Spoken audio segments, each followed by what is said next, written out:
نحمده ونصلي على رسوله الكريم اما بعد.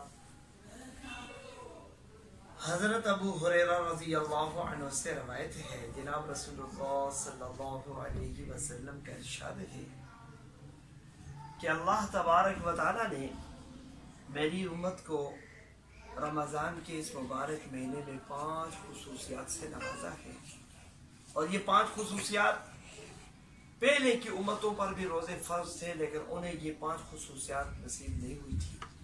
یہ صرف اللہ نے میری امت کے لیے خاص رکھی ہے، اور وہ کیا ہے میرے عزیز دوستوں؟ ذرا توجہ سے سنیے گا. پہلی خصوصیت، روزے دار کے منہ کی بو اللہ تبارک و تعالیٰ کے نزدیک خوشبو مشک سے زیادہ پسندیدہ ہے.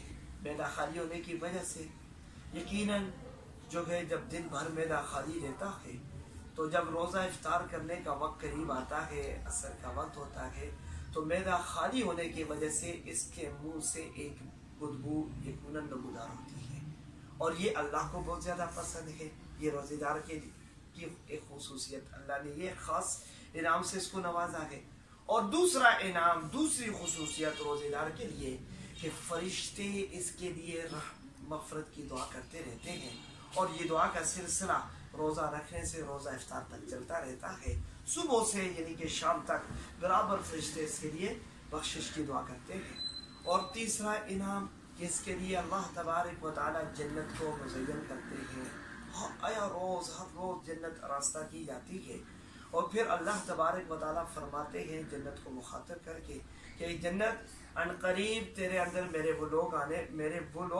میرے وہ بندے آنے والے ہیں جو میری عبادات کی وجہ سے اپنے اوپر مشقت اٹھا کر کے عبادت کرتے تھے، تو میں ان کو اس جنت میں داخل کروں گا. تو میرے عزیز دوستو، جنت بھی اس کے لیے مزین ہوتی ہے.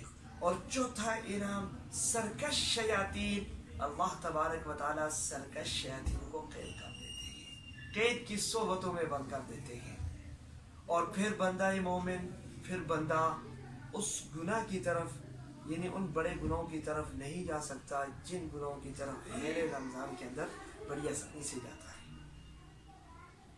اور اسی طرح 5واں جو انعام ہے اللہ تبارک و تعالیٰ کی طرف سے کہ اللہ کے حبیب کا فرمان ہے کہ اللہ تبارک و تعالیٰ جب رمضان کی آخری رات آئے گی تو اس رات کے اندر تمام روزے داروں کی بخشش فرما دے گے. سبحان